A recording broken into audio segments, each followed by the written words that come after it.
Yves Badjoko est avec nous. Il est communicateur de l'AMUCA, membre vice-président, c'est ça, de la Ligue des Jeunes, coordonnateur adjoint de la Ligue des Jeunes de SID, le parti cher à Martin Fayoulou.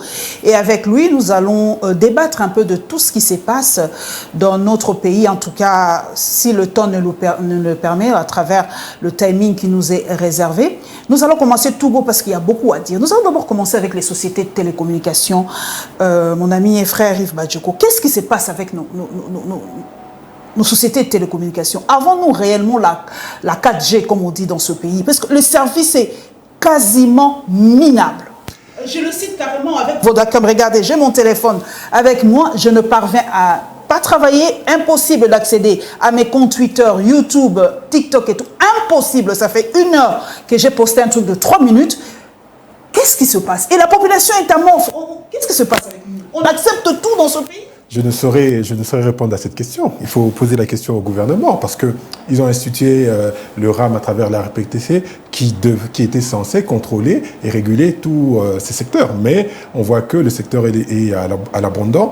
Et lorsque l'on compare aux pays limitrophes et à d'autres pays, même en Afrique, on ne va pas prendre simplement les pays occidentaux, mais même en Afrique, au Togo, Afrique du Sud, même le Rwanda, notre ennemi entre guillemets, c'est pas possible. On se rend compte qu'on a un grand retard par rapport à la gestion des données mobiles au niveau de notre pays. Et encore que, ce sont quasiment les mêmes opérateurs qui sont ici et ailleurs. Donc on a des questions sérieuses à se poser quant à l'application efficiente et efficace des services que nous offrent ces Mais que doit faire la population?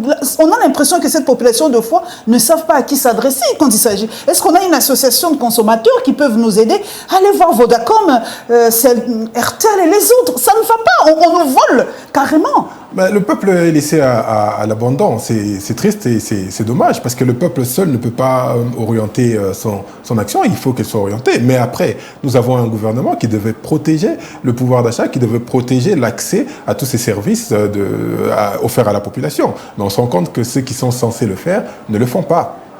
C'est vraiment triste pour nous. Et nous allons directement à l'est de la République. Yves Badjoko. Vous avez vu les images du déplacement de la population.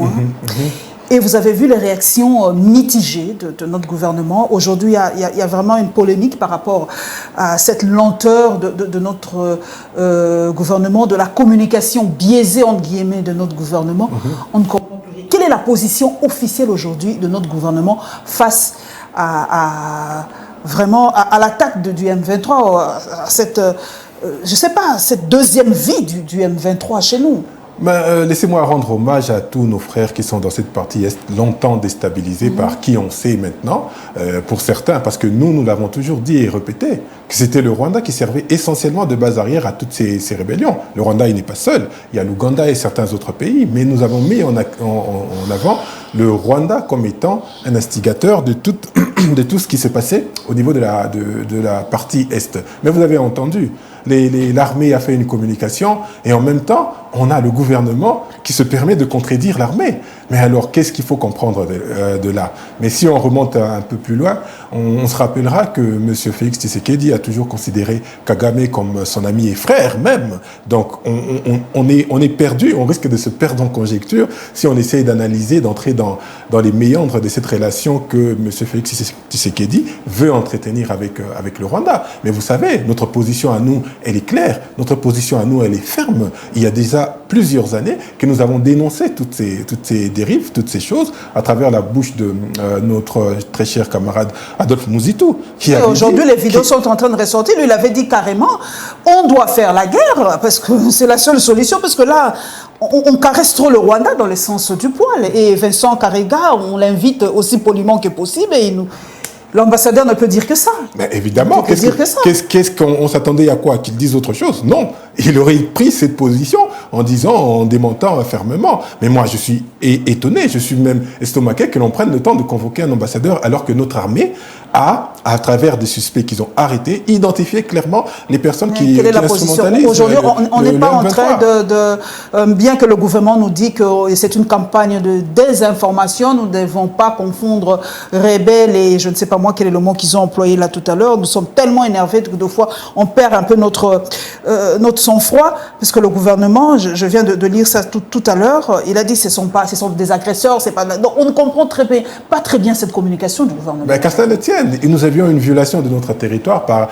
un pays étranger. La moindre des choses, c'était d'arrêter les relations formelles avec ce pays, de renvoyer son ambassadeur. Je n'ai pas dit d'arrêter toutes les relations diplomatiques. Voilà, il convient de vérifier ensemble les accusations d'appui au M23 par Kigali et d'interroger ensemble les 2 personnes présentées comme membres de l'armée rwandaise. C'est ça les dernières news. Mais ils sont dans leur logique, avec au départ la mutualisation des forces avec l'Ouganda et les renseignements avec le Rwanda. Donc nous invitons nos agresseurs à nous aider à identifier nos propres agresseurs. On marche sur les mains dans ce pays. C'est vraiment une humiliation, comme le dit bien Paul ici, c'est vraiment une humiliation pour nous.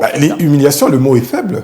Le mot est faible, madame. Parce que il y a des vies humaines qui sont sacrifiées, il y a des vies humaines qui partent inutilement. Je vous rappelle que l'un de nos députés, Jean-Baptiste Kassekwa, il maintient un monitoring constant. D'ailleurs, je le salue d'ailleurs. Il maintient un monitoring constant sur la situation à l'Est avec la société, civile. Nous avons identifié 7 morts par jour. 7 morts inutiles par jour. Et dans ce contexte, on voit notre gouvernement qui s'adonne à autre chose, qui s'adonne à d'autres priorités.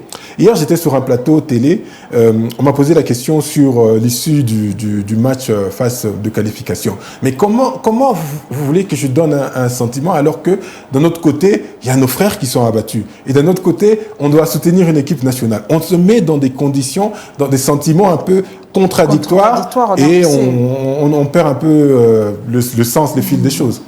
Donc aujourd'hui, on est entré dans cet espace de l'Est et on a dit c'est vraiment paradoxal que le même jour de notre entrée dans cette communauté de l'Est, qu'il y ait eu cette agression du M23. Mais ça nous sert à quoi? Qu'est-ce que ça veut dire en fait? Mais ça nous sert à quoi d'abord d'entrer dans cette communauté est-africaine? Est-ce qu'on a évalué les retombées? Aussi bien économique, aussi bien social, aussi bien dans les relations avec nos voisins et tous les voisins de l'Est. Moi, je n'identifie pas des retombées particulièrement positives pour notre pays. Maintenant, est-ce que de là, il y a... C'est une entrée de trop, selon vous? C'est une entrée de trop? Pas de trop, mais elle est inutile parce qu'elle ne nous apportera rien. Au pire, nous en subirons les conséquences. Parce que vous vous souviendrez des vidéos qui ont circulé avec à la fois le Rwanda, avec à la fois la Tanzanie, qui disaient que la RDC était un marché pour eux. Donc pour eux, c'est une ouverture à un nouveau marché. Mais qu'est-ce que nous gagnons? La chose est claire, parce que nous n'avons pas suffisamment à offrir à ces autres pays en contrepartie de ce qu'eux vont nous offrir. Alors nous serons obligés de consommer essentiellement ce qu'eux nous donneront et ainsi nous renforcerons leurs économies. Bon, selon l'armée, vous avez suivi que il semblerait que c'est le M23 qui a abattu l'hélicoptère de la MONUSCO. Mais le M23 vient de démentir en accusant l'armée. C'est maintenant l'armée qui a... Mais maintenant, tout le monde va tirer. Si le gouvernement tire sur l'armée, et le M23 tire sur l'armée, comment vous voulez... Notre armée est faible parce qu'il n'est pas soutenu par... Non, je ne pense pas. Je ne pense pas que notre armée est faible. Non, mais on le met quand même à porte-à-faux face... Je vous rappelle quand même Mamadou Ndala, je vous rappelle quand même le général Baouma, je vous rappelle quand même Mbunza Mapé, qui ont mené des guerres et qui les ont gagnées. Plusieurs guerres qu'ils ont gagnées. On reste au souvenir de ces héros, pour moi, qu'on n'a pas reconnus par le gouvernement, comme vous le savez, mais ça reste des héros qui ont conduit les armées. Il n'y a pas de mauvaises troupes, il n'y a que de mauvais chefs. Quelle est l'orientation qu'on leur donne? Quelle est la politique en matière sécuritaire qu'on leur met sur la table? Vous vous rendez compte qu'à une année de l'état de siège, jusqu'à aujourd'hui, les mesures d'application de cet état de siège n'ont jamais été votées au Parlement. Est-ce que vous vous rendez compte? Alors comment vous voulez que cette armée produise des résultats efficients et efficaces face à cette situation? Je lis ici Maître Godelive Chimanga qui dit « Chaque jour qui passe, Félix Tshisekedi et son régime donnent aux Congolais des raisons de penser à Kabila, de croire et d'être convaincus que Joseph Kabila a été le meilleur président que ce pays a connu et qu'il faille qu'il revienne au pouvoir pour des raisons évidentes. » Aujourd'hui, c'est ce qui se passe dans la tête de beaucoup de Congolais. Aujourd'hui, les gens disent « Vaut mieux Kabila ».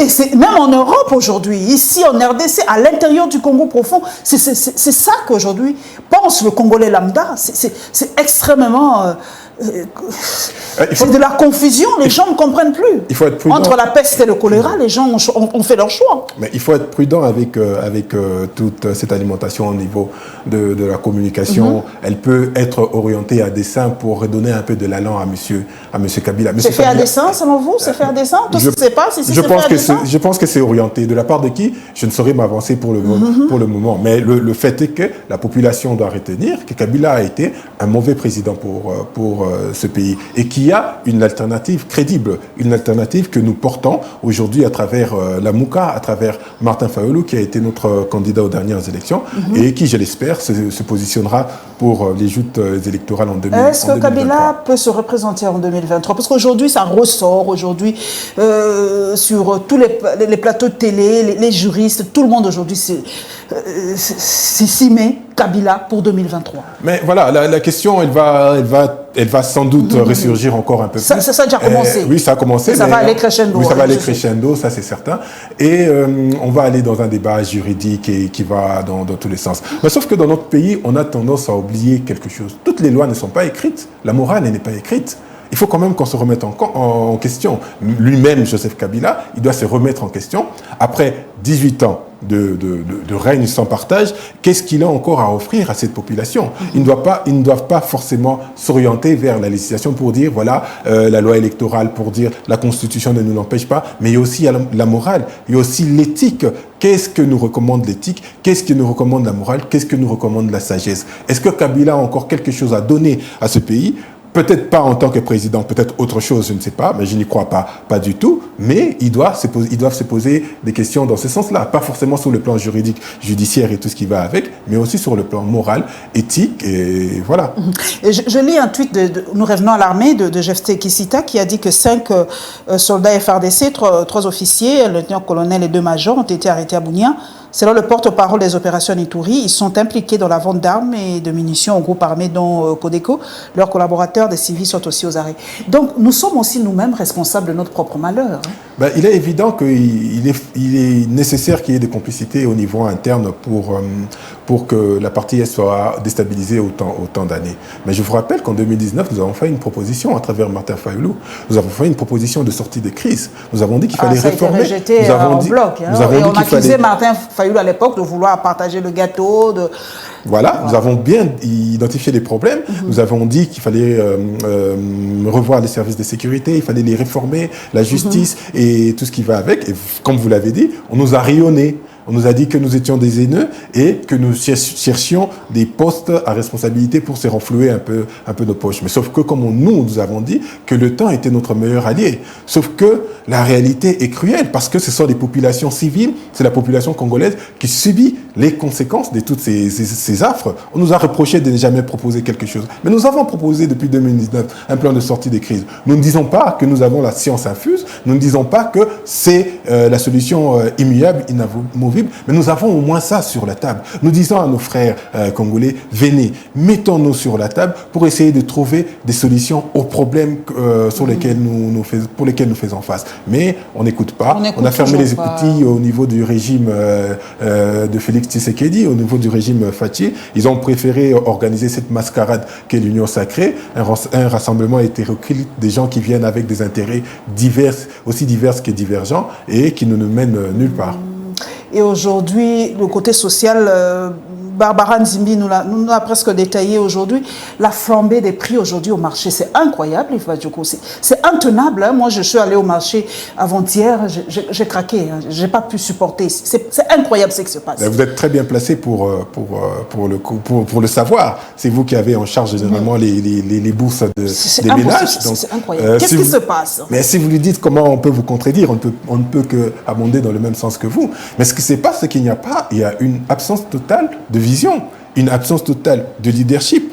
Nous le disons depuis longtemps. Quel est le projet que M. Félix Tshisekedi avec son organisation nous propose? Il n'y en a pas. On navigue à vue.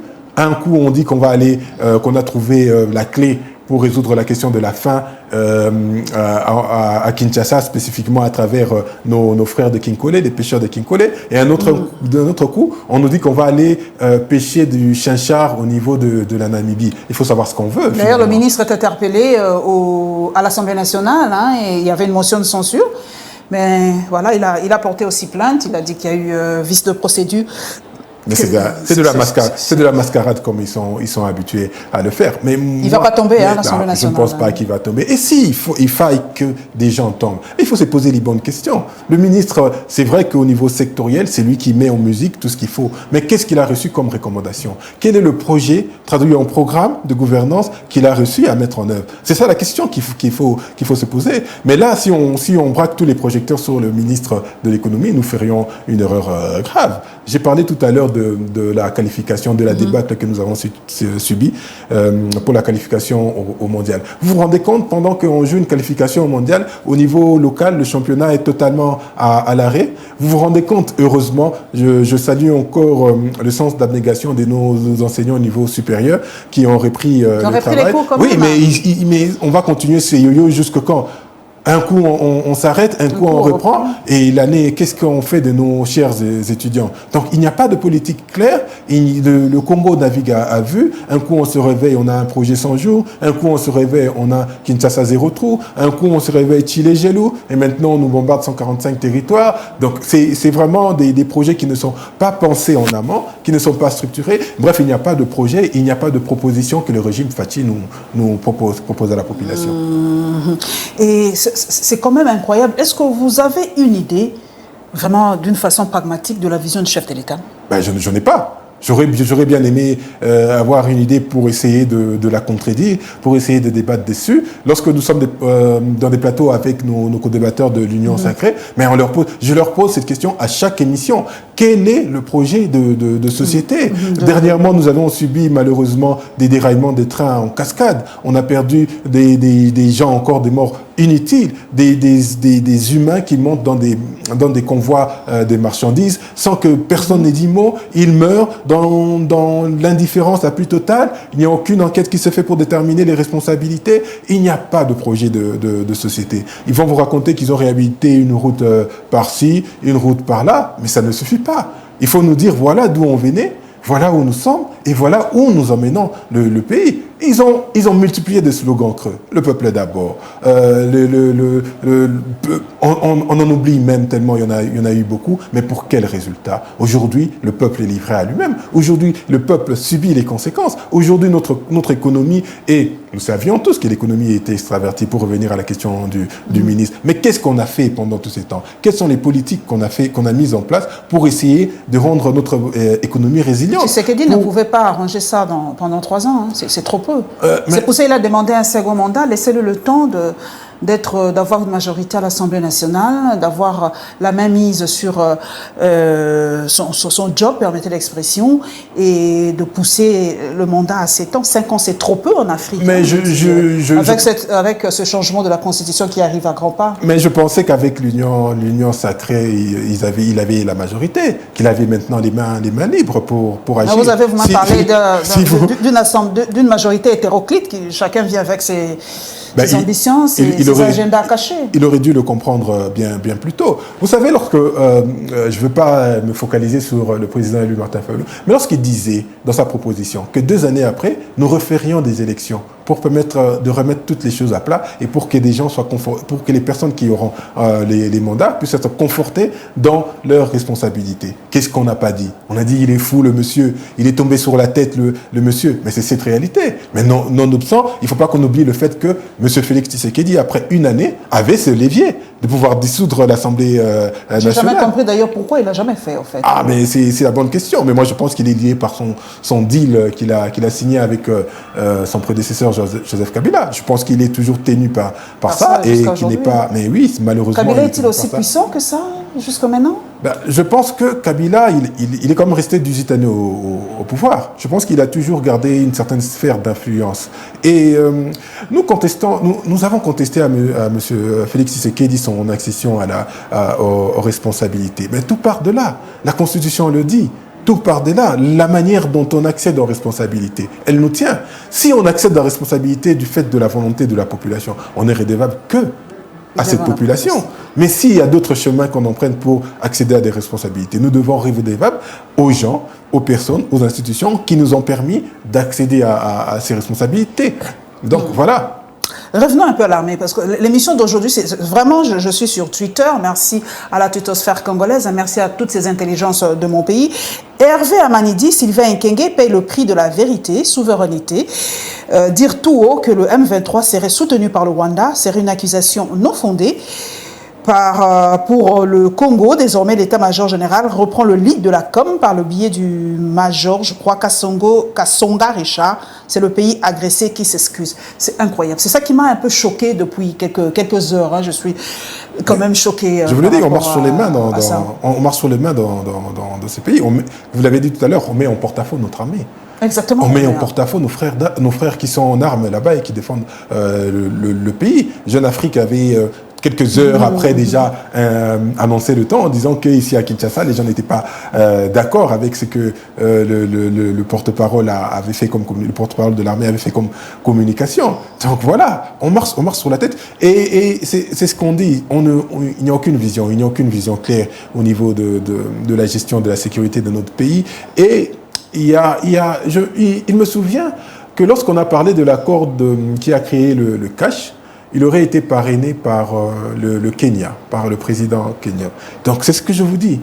Lorsqu'on a des influences qui vous permettent d'arriver en responsabilité, vous êtes tenu par ces influences. Et je suppose que le Rwanda aurait pu jouer, je mets au conditionnel parce que je n'ai pas la lumière sur la question, mais aurait pu jouer un rôle. Et aujourd'hui, on est un peu tenu de faire le sale malek à ce Rwanda qui est notre agresseur, que nous, la Mouka, nous avons identifié depuis très longtemps. Très longtemps. Vraiment, ça fait extrêmement mal Est-ce qu'aujourd'hui, Yves Badjoko, en tant que jeune, est-ce que la RDC aujourd'hui est encore un pays d'espoir? Puisque beaucoup se disent, nous sommes fatigués, ça ne marche pas, voilà quoi. Est-ce que vous, en tant que jeune, quel est le message que vous dites aux jeunes? Avons-nous encore de l'espoir? Est-ce que ce pays peut encore changer? Parce que je viens de suivre un pasteur, un prophète, à partir de Lubumbashi, qui dit que Dieu a levé la main sur la RDC. Dieu ne protège plus la RDC. Il y aura des malheurs. C'est comme les 10 plaies d'Égypte qui vont s'abattre sur nous. Alors, j'ai un peu peur parce que les prophètes, entre guillemets, c'est un message direct, très direct. Est-ce qu'il y a encore de l'espoir pour ce pays? Madame Paulette, c'est ce qu'il ne faut pas perdre. Il ne faut pas perdre l'espoir dans l'avenir.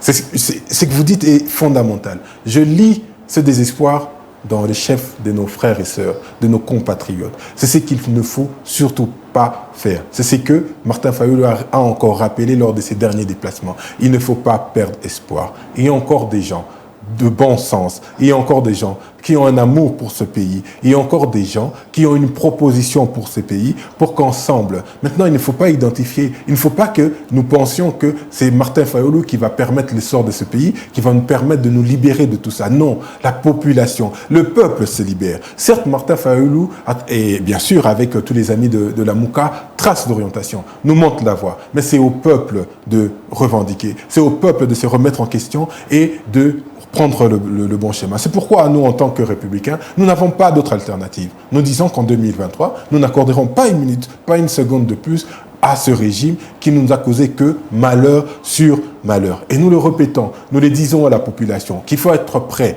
qu'en 2023, qu'il ne se fasse pas voler. Parce que nous, on ne nous a pas volé la victoire. On n'a pas volé la victoire à Martin Fayulu, mais on a volé la victoire au peuple. C'est ça qu'il faut que le peuple défende aux prochaines élections de 2023.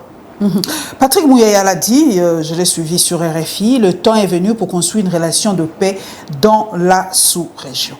Quand il dit ça, ça veut dire quoi? Parce que beaucoup disent, il y a même Harmonie Singa qui a dit, les voisins savent qu'on n'a pas, moi j'ose le dire, on n'a pas de couilles. La RDC est devenue trop faible. La RDC, un géant pied d'argile en fait. Mais ça veut dire quoi aujourd'hui, construire une paix? Ça veut dire quoi? Parce qu'on dit aussi, qui veut la paix prépare la guerre. Il fait quoi là? Ça veut dire quoi? C'est dramatique et c'est honteux. Je ne passe plus mon temps à lire ou à écouter M. Mouyaya. Il part dans une divagation, dans une démagogie indescriptible et indicible. C'est quand même le porte-parole du gouvernement. Hein. Donc quand il lui parle, c'est la voix officielle du gouvernement, donc c'est la position officielle de notre gouvernement. Ah oui, mais ça reste dramatique. Ça reste tout autant dramatique que ce soit même une position officielle d'un gouvernement, d'un pays souverain. C'est dramatique. Vous savez aujourd'hui le conflit qui se passe entre la Russie et l'Ukraine. Vous savez pourquoi? Mais l'objectif, c'est effectivement qu'il y ait la paix entre la Russie et l'Union européenne, et particulièrement les autres pays aussi de l'OTAN. Si la Russie fait la guerre à l'Ukraine, c'est effectivement pour se garantir cet état de stabilité dans sa région, dans sa sphère d'influence. Nous sommes toujours là à nous lamenter. Bon, pas nous tous. Bien sûr, M. Mouyaya peut se lamenter comme il veut avec ses collègues du gouvernement. Ils peuvent faire ce qu'ils veulent. Mais nous savons que le peuple congolais est un peuple digne. Nous savons que le peuple congolais est un peuple fort. J'ai lu une aberration indescriptible de monsieur, comment il s'appelle, le patron de l'école ici, cartésien, j'ai oublié son nom, de monsieur Mbikaï, qui allait dans une divagation impossible en disant qu'il faut armer maintenant la population pour permettre à la population de se défendre. C'est absurde. Ça, c'est un aveu d'échec, un aveu de faiblesse. Mais aussi, les gens doivent avoir, comme vous avez dit, les COUINLE, pour savoir dire que, voilà, nous avons échoué. Nous démissionnons, nous partons. C'est aussi un signe de grandeur, c'est aussi un signe de responsabilité. Ils peuvent le faire pour céder la place à d'autres personnes qui ont un projet, d'autres personnes qui sont assez capables pour diriger aux destinées de ce pays. Donc voilà. Démissionner, c'est trop utopique. C'est trop utopique. C'est trop demandé, en fait. Malheureusement, lorsque nous orientés dans la jouissance personnelle, comme nous montre ce gouvernement tous les jours qui passent, eh ben on en oublie l'essentiel. L'Est de la République aujourd'hui, parce que moi je ne mâche vraiment pas les mots, parce que je suis souvent nos compatriotes, je réfléchis vraiment autrement et je regarde cette population. Beaucoup disent la balkanisation est peut-être la solution finale pour la République démocratique du Congo. Qu'est-ce que vous en pensez ? Beaucoup disent que le pays est trop grand, on ne parvient pas à le gérer, on ne parvient pas à arriver au fin fond de chaque province. Peut-être cette balkanisation, en fait, c'est la solution finale, comme on dit, la solution finale, pour sauver ce pays, en fait. Il faut qu'on soit très, très, très prudent sur cette question. Moi, je salue encore mes frères de toute cette partie Est. J'ai eu la chance d'aller à Kalemi, j'ai eu la chance d'aller vers vraiment les régions limitrophes de notre pays par rapport... Et vous pouvez vous rendre compte que c'est à la limite de cultures, de mondes différents. Tellement le pays est grand. Ça, c'est vrai. Le pays est très grand et il mélange de cultures. Mais il y a un attachement indéfectible au Congo. Si les populations de la idée avaient ce sentiment de dire voilà, nous sommes fatigués, nous en avons marre, et bien la balkanisation, elle se fera aussi facilement qu'on n'imaginerait. Mais moi, je pense qu'on a un claquement de doigts. Mais je pense que ce n'est pas ça la solution. Il faut apporter des solutions concrètes. Il faut faire une proposition concrète. Il faut effectivement avoir un gouvernement, avoir un président de la République qui sait s'assumer et qui, au-delà, pas que de le dire, qui n'a pas peur effectivement d'aller jusqu'au sacrifice suprême. Tant qu'on ne sera pas capable, aussi bien la personne qui aura en charge la destinée du pays, que nous, les populations, être capables de se dire, voilà, nous sommes capables de mourir pour ce pays, alors rien ne changera. Il faut qu'on arrive à cet état d'esprit pour dire, voilà, c'est le Congo ou rien. Nous ne pouvons pas continuer à accepter de vivre dans ces conditions toujours aussi longtemps. Et je suis certain et je pense que la balkanisation n'est pas une alternative. Elle n'est même pas envisagée. Notre pays doit rester un et indivisible. Notre pays n'est pas grand. Notre pays est ce qu'il est. Notre pays a besoin des politiques, a besoin des personnes qui ont une vision claire, nette pour l'emmener vers un avenir meilleur. Comparaison n'étant pas raison, mais ce qui se passe et les autres peuvent nous donner des idées. Beaucoup disent que peut-être militairement, Yves Badjoko, nous aurons peut-être difficile à faire cette contre-attaque, comme on dit. Peut-être qu'on aura difficile à attaquer le Rwanda. Peut-être que ça sera très difficile sans l'appui peut-être de la MONUSCO. Est-ce que les sanctions économiques ne sont-ils pas aussi une alternative face au Rwanda? Beaucoup proposent qu'on suspende un peu le Rwanda chez nous. Beaucoup proposent, c'est qu'on ferme les frontières. L'Ouganda l'a fait. Il a senti qu'il y a un problème. Sommes-nous incapables de mettre la pression économique sur le Rwanda? Mais je vous ai dit tout à l'heure qu'il n'y avait aucune politique. Les gens confondent les voyages de M. Félix Tshisekedi, plus d'une centaine, à de la diplomatie. C'est pas ça de la diplomatie. C'est pas ça la diplomatie. La diplomatie, c'est ce qui fait en sourdine. La diplomatie, c'est tout ce qui se fait lorsque l'on ne voit pas. Mais tout le monde nous dit ici, pas tout le monde, certains de l'Union sacrée spécialement, nous disent voilà, on a une forte diplomatie parce que M. Tshisekedi voyage par-ci, par-là. Mais ce n'est pas ça. Ce n'est pas ça. Nous, on fait, du moins le régime Fathi, fait l'inverse de tout, alors qu'on connaît l'agresseur. Mais simplement, je crois que il fait ce que Nicolas Sarkozy a dit courant des années 2009-2010 à son passage en RDC. Il disait que la RDC était trop grande et qu'il y avait des ressources, mais qu'à côté, il y avait des petits pays qui manquaient d'espace et qui manquaient de ressources et qu'il fallait que la RDC partage. Moi, je veux bien que le Rwanda, je veux bien que l'Ouganda, que le Burundi, que tous les autres pays bénéficient. Est-ce qu'on peut pas aussi peut-être suspendre les traités qu'on a signés avec le Rwanda? Mais d'abord, il faut qu'on les connaisse. On ne sait même pas ce qu'on a signé. On ne sait même pas ce qu'on a signé, c'est que le pays a signé avec le Rwanda. Et encore que nous étions en période d'état de siège dans ces régions, mais nous avons signé des accords économiques qui n'ont jamais été publiés.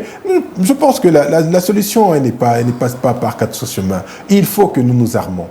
Effectivement, que nous restructurons nos services de sécurité, que nous ayons une armée digne de ces noms, en termes de rémunération, en termes d'équipement, en termes de motivation. C'est ce qu'il faut qu'on offre à notre armée pour une fois essayer de faire face à ce bras armé qu'est le Rwanda. Vous avez suivi, j'ai vu et je leur ai posté, le hub de Rwanda à Goma. Oui. Beaucoup disent c'est fake et tout ça, mais je ne sais pas si vous avez eu plus d'informations par rapport à ça. Est-ce que Rwanda aujourd'hui a créé son hub à Goma? Je n'ai pas plus d'informations que ça. En tout cas, il y a comme un verrouillage. On cherche partout à savoir, mais c'est comme un verrouillage. On a appelé le Rwanda, personne ne veut parler. On appelle l'ambassade du Rwanda, personne ne veut parler. Mais il y a un flou artistique autour de cette histoire. On peut pousser la réflexion encore plus loin. Aujourd'hui, Congo Airways n'a plus qu'un seul avion. Mais c'est fini, hein. Les gens sont paralysés à l'intérieur de la République. Effectivement. Est-ce qu'on ne ferait pas ça à dessein pour permettre au Rwanda d'avoir une plus grande influence sur le réseau de transport aérien dans notre pays? Donc on ne va quand même pas donner notre espace à une compagnie étrangère. Éthiopienne, ça ne l'a jamais fait. Moi, j'ai été en Éthiopie. Il n'y a pas de compagnie aérienne étrangère qui sillonne l'intérieur de l'Éthiopie. Madame, lors de la rencontre RDC-Maroc, vous avez vu, c'est que le Maroc nous a fait comme diplomatiquement un coup bas. Ils ont ramené 13 avions. 13 avions sur le tarmac. Je ne sais pas de mémoire si notre aéroport a été en si peu de temps aussi animé. Il faut qu'on comprenne. Il faut qu'on se redonne de l'allant. Il faut qu'on essaye de revoir les choses, qu'on essaye de se remettre en question. Le drame avec le régime Fathi, c'est qu'il ne se remet pas en question. Ils foncent droit dans un mur, la tête baissée, et ils continuent de foncer dans ce mur. Je sais que le Rwanda a un lobby, le Rwanda a une diplomatie extrêmement importante, avec un ancien Premier ministre britannique qui, je pense, aiguille beaucoup de choses. Effectivement. Donc il aiguille. Il est dans l'équipe, il est dans l'ombre. Oui, il est dans l'ombre de Kagame. Et je suis certain qu'il ouvre facilement les portes. Et donc, ils font un lobbying et une diplomatie très importante qui met aujourd'hui la RDC par terre. On est vraiment par terre au profit du Rwanda. Et qu'est-ce que nous on fait pendant ces temps-là? On fait Mais nous, on n'a pas de partenaires assez forts. Mais est-ce que nous sommes sérieux pour avoir des partenaires forts? C'est ça la question. Est-ce que nous sommes sérieux? Même la Belgique n'est pas avec nous. Mais est-ce que nous sommes sérieux? C'est ça la question. Les partenaires pourraient bien vouloir être avec nous, mais est-ce que nous sommes un pays sérieux? Je vais vous donner un exemple. Je ne veux pas ici encenser le Rwanda. En 2002, Kagame disait qu'en 2020, Kigali serait un centre technologique où l'informatique serait très développée. Aujourd'hui, il a tenu son pari. Il a tenu ce pari. Aujourd'hui, il y a le Wi-Fi gratuit dans les bus à Kigali. Vous vous rendez compte? Et aujourd'hui, il y a des startups qui n'arrêtent pas de naître et de se développer au niveau du Rwanda. Et ils facilitent la tâche. Hein. J'ai vu un documentaire sur ça. C'est vrai que de temps en temps, ils enjolivent aussi, mais bon, c'est ça. Mais ils enjolivent sur quelque chose. Ils enjolivent sur quelque chose. Mais nous ne sommes pas sérieux. Il y a même pas. On ne peut même pas enjoliver parce qu'on n'a rien. On n'a rien. Faisons un petit détour au niveau de la diplomatie. On nous raconte que c'est pour aller chercher des investisseurs. Mais combien d'investisseurs est-ce qu'on a ramené dans notre pays? Zéro. Mais il y a le port en eau profonde de Yves Badjoko qui va être construit. Mais ça fait combien de temps que la première pierre a été posée? Jusqu'à aujourd'hui, il n'y a rien. Il n'y a rien de concret. Là. Et vous vous souviendrez qu'une semaine après de la pose de la première pierre, il y a des conseillers qui sont repartis à Dubaï pour rediscuter. Mais rediscuter de quoi? Vous avez posé la première pierre. C'est ce que j'ai dit. Nous ne sommes pas sérieux. Pas nous tous. mais du moins, les personnes qui ont charge des responsabilités du pays, c'est ça qu'il faut poser. Il faut poser les bonnes questions. Nous ne sommes pas sérieux et les partenaires ne viendront pas chez des gens qui ne sont pas sérieux. Quand ça ne va pas, on dit souvent c'est l'entourage du chef qui conseille très mal. Est-ce que notre président de la République est-il mal entouré en fait? Ben, la bonne question, c'est qui choisit ses collaborateurs? Qui choisit ses collaborateurs in fine? C'est ce que j'ai dit. Il faut que les gens se remettent en question. Mais depuis que tout le monde dit ça, est-ce que vous avez entendu un chamboulement? Est-ce que vous avez entendu un sursaut d'orgueil? On a mis à la porte des uns et les autres. Mais non. On ne fait qu'éprimer ceux qui sont là et ceux qui contribuent à la débâcle du pays. Mais la question fondamentale, c'est qui choisit les collaborateurs de M. Félix Tshisekedi? Est-ce qu'on les lui impose? Si on les lui imposerait, ce serait toujours un problème. Même s'il est choisi lui-même, ce serait toujours un problème. La question, c'est est-ce qu'il y a aujourd'hui une vision portée par Félix Tshisekedi pour ces pays? Et je vous réponds que non. Nous allons terminer par le sport un tout petit peu. J'ai appris par Yves Bouya, bonjour à toi cher confrère, que nos joueurs ont passé la nuit à l'aéroport de Casablanca. Quand même, les léopards de la République démocratique du Congo, même si on a eu cette débâcle de 4-1, c'est impensable qu'on puisse passer la nuit à l'aéroport de Casablanca. C'est plus qu'humiliant, ça. Ça, c'est de trop. C'est vraiment la goutte d'eau qui fait déborder le vase. Vous êtes encore surpris par ça. Il ne faut pas être surpris par ça. Lorsque le ministre de Sport confond ses responsabilités à des responsabilités d'organisation des matchs, il a passé son temps à recevoir des musiciens. Ce n'est pas ça son rôle. Son rôle est de penser la politique sportive du pays. La question est plus importante. Je vous ai dit tout à l'heure que le championnat de football au niveau local, il est par terre. C'est down, non? Mais oui, effectivement. Vous vous rappellerez, lorsque nous avions eu notre 3e place avec Florent Ibenge en Coupe d'Afrique, eh ben, les clubs de la RDC étaient au top. Les clubs au niveau local étaient au niveau de la RDC. Donc en RDC, tout se meurt. Même le foot qui était notre dernier rempart aujourd'hui, ça se meurt en fait. Hein? Tout se meurt. Vous avez tout dit. Tout se meurt. Mais ce qui est dramatique, c'est qu'il y a des gens qui viendront vous dire le contraire. C'est qu'il y a des gens qui vont dire que tout va bien, le pays marche bien. Ils viendront vous dire, et pour trouver une excuse, ils viendront vous dire Kabila a détruit le pays pendant 18 ans. On en convient. Kabila a détruit le pays pendant 18 ans. Votre travail aurait été quoi? C'est bien marquer une limite pour commencer la reconstruction, pour poser les bases d'une relance. Ça fait 4 ans. Mais si après 4 ans, ils continuent à se plaindre de Kabila, alors on n'est pas sorti de l'auberge.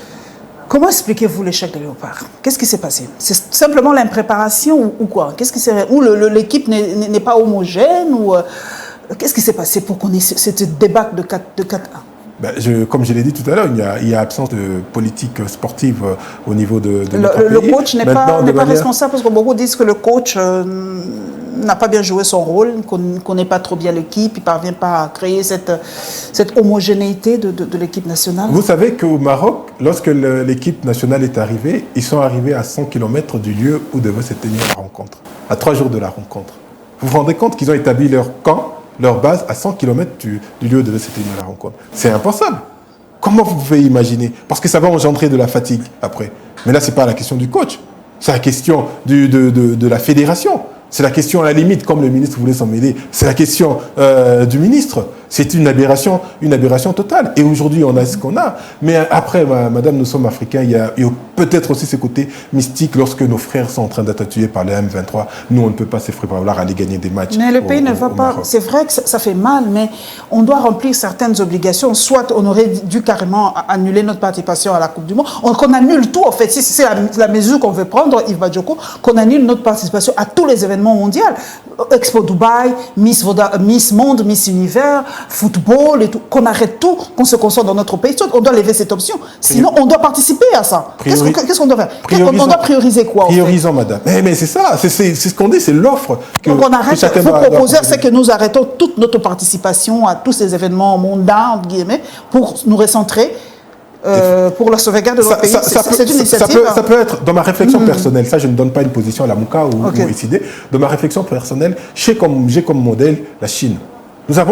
Pour moi, nous avons 2 modèles, bien sûr qu'on pourra adapter. La Chine et les États-Unis. Il faut choisir. La Chine, au courant des années 50, a décidé de se fermer. De l'autarcie. Mais les gens ne se posent pas la question, mais pourquoi les Chinois, ils mangent de tout? Ils mangent des vers, ils mangent le chien, ils mangent... Mais c'est dû à ça. C'est cette conséquence de cette fermeture. Ils se sont dit, voilà, on va se renfermer, on ne va pas mourir. Ce qu'il y a à manger, on va manger au niveau local. Dieu a permis à ce qu'on mange tout. En fait. Et aujourd'hui, la Chine passe pour être la première puissance économique aujourd'hui, et ça va aller crescendo. Ils seront la première puissance militaire, ils seront carrément tout court dans les années qui arrivent, la première puissance du monde, parce qu'ils ont travaillé, parce qu'ils ont fait des choix, parce qu'ils ont priorisé. C'est à nous de faire les mêmes choix. C'est à nous de prioriser. C'est à nous de dire voilà ce qui est important. 150 voyages, c'est pas important. Rechercher des investisseurs au niveau international, c'est intéressant. Mais on peut aussi, d'un autre côté, promouvoir les investisseurs au niveau local. Donc voilà, c'est à nous de faire tout ça. Ce n'est pas en pensant qu'avec une baguette magique, on va changer les choses, mais c'est en travaillant. Aujourd'hui, beaucoup font semblant de travailler. Il faut que nous travaillions efficacement, il faut que nous travaillions efficientement pour avoir des solutions et des solutions concrètes. Et nous avons une offre. Nous, la MOCA, nous avons une offre. Beaucoup de gens s'arrêtent sur le fait que nous avons beaucoup combattu. Oui, vous êtes trop... est-ce que Martin Fayulu, aujourd'hui, ne peut pas, comment dire, en lingala, le pays ne va pas bien. C'est vrai que le pays, vraiment, c'est une vérité, le pays ne va pas bien, Yves Badjoko. Est-ce que Martin Fayulu retient la CT pour qu'ensemble nous sauvons ce pays? Ailleurs, ça se fait, quand le pays est agressé, il n'y a plus opposition, il n'y a plus pouvoir, il n'y a plus société civile, on devient un. Est-ce qu'on ne peut pas arrêter un peu l'opposition un tout petit peu pour sauver ce pays? L'opposition, c'est le PPRD qui l'a fait. Nous, on est dans la résistance. C'est vrai que vous voulez faire cette nuance, mais vous êtes dans l'opposition quand même. Maintenant, nous sommes dans la résistance parce que nous ne reconnaissons pas, nous contestons la légitimité du pouvoir établi. Mais madame, Martin Fayulu a déjà mis balle à terre, comme vous dites. En 2019, nous avons fait une proposition de sortie des crises. Nous disions, depuis 2019, que notre victoire a été volée. Mais nous étions le premier à faire la proposition de sortie des crises pour que tout le monde se mette ensemble. On nous a crié dessus, « Ah, mais non, vous voulez vous mettre ensemble avec Kabila, vous voulez vous mettre ensemble avec... » Mais c'est un acteur de la scène politique. C'est un acteur, malheureusement, un acteur majeur de la scène politique. M. Félix Tshisekedi est un acteur majeur de la scène politique. Aujourd'hui, la MOCA, à travers M. Fayulu, est un acteur de la scène Moïse Katumbi aussi. Moïse Katumbi, il est dans l'Union sacrée, et maintenant c'est facile. Donc ils sont tous derrière Félix Tshisekedi. Donc ce sont des acteurs majeurs de la scène politique. Mettons-nous sur une table, discutons. Nous avons déjà fait la proposition. Qu'est-ce qu'il faut que nous fassions de plus? Mais nous ne sommes pas arrêtés là. Nous avons fait une proposition, par exemple, sur la loi organique de la CENI. On nous a entendus? Pas du tout. Nous sommes allés plus loin. Nous avons fait une proposition sur le calendrier électoral. Est-ce qu'on a pris en compte? Non. Rien ne marche aussi de ce côté de la CENI. On ne sent rien. Je ne sais pas si en 2023, il y aura vraiment des élections dans ce pays ou on va repousser, il y aura glissement déjà. Puisque tout est fait pour qu'il y ait glissement, Yves Badjoko. Lorsque les prémices sont fausses, la conclusion ne peut être que fausse. Nous avons décrié l'installation de ce bureau de la CENI. Nous l'avons décrié. Et aujourd'hui, on paye un peu les prix. Vous vous rendez compte, madame, je vais vous donner une anecdote. Jean-Jacques Bourdin, je ne sais pas si vous connaissez, c'est un animateur au niveau de la France. Il a simplement été accusé. Ce n'était pas avéré. Il a été accusé d'agression sexuelle. 2 semaines après, il a été interdit d'antenne par sa chaîne de télévision. Ici, Denis Kadima a été accusé par, du moins le bureau, par le ministre des Finances de surfacturation. Mais le monsieur est toujours en place. Est-ce que vous vous rendez compte dans quel état nous sommes? Est-ce que nous sommes vraiment dans un état sérieux? Nous pensons qu'il faut d'abord reconstruire l'état. Et l'état, on l'a reconstruit ensemble. Nous avons fait une proposition.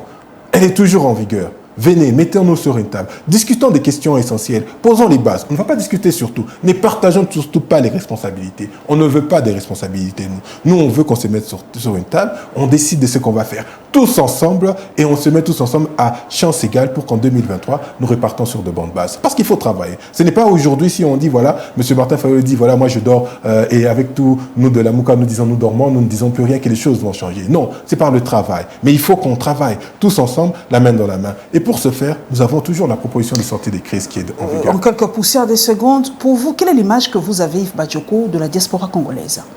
C'est mitigé.